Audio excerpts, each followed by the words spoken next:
اهلا وسهلا. صور سوونكسن هون عفمات الحمد لله. سوونكسن ما شاء الله خير وياه الحمد لله ما شاء الله. سوري هذا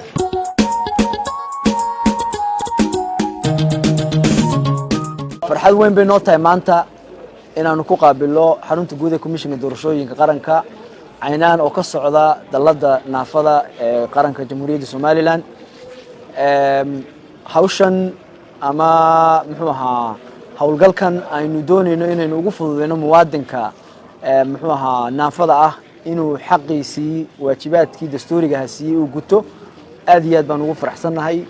waa waxyaabaha ka komishan ahaan aanu wax ka bedel weyn ku sameynay muwaadin kasta in loo fududeeyo inuu muxuu goobtii ku codeynay yimaado. waxa kale oo dhammaan lagu tababaray hawlwadeennada goobaha muwaadin naafa ah markay arkaan in ay xagga hore keenaan waanu kayuga soo gelin si muwaadinka loogu fududeeyo inuu dhiibto codeyntiisa xilliga ugu muxuu ahaa dhaqsaha badan.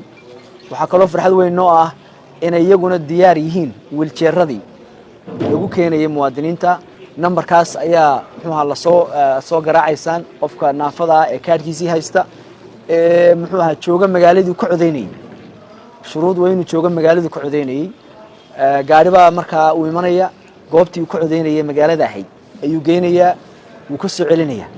marka farxad weyn bay noo tahay sharaf bay noo tahay waanu ku faraxsanahay insha Allah inaanu u fududeynay. waxaan rajaynaynaa mustaqbalkana inaanu inta ka sii kordhinaan rajaynayna hadii Ilaahay ka dhigo biidmillah. aad iyo aad baa mahadsantiin. waxaan Ilaahay dadkii u diyaarinay ama aan ugu talagalay in qof kasta oo naafo ah la sii qaado la soo qaado uu codeeyo uu noqdo dadka codeeyayaasha qaar ka mid ah.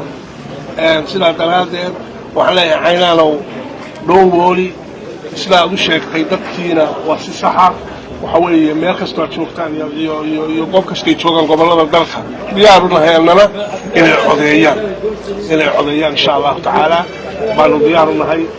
anigoo caynaan axmed ismaaciil waxay maanta taariikhdu tahay 10kii bisha 2024 November night waxaan ku suganahay komishanka doorashooyinka qaranka Jamhuuriyadda Soomaaliland taasoo ilcaamin doona barnaamijkii ugu horeeyay ee Somaliland komishanka doorashooyinka ku dhiiradeen inuu qof kasta naafi uu codeeyo doorashada.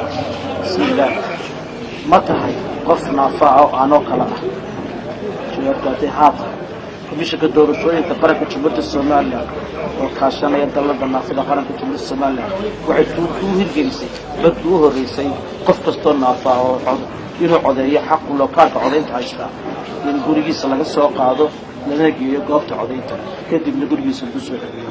waa qofkii haysta kaarka codeynta waxayna barnaamijkaasi ka shaqayn doonaa dhammaan 6 gobol ee Jamhuuriyadda Soomaaliland. wixii faahfaahin dheeraad ah waxaad kala soo xiriiri doontaan call center-ka ka muuqda shaashada oo ah 239. soo dhawow.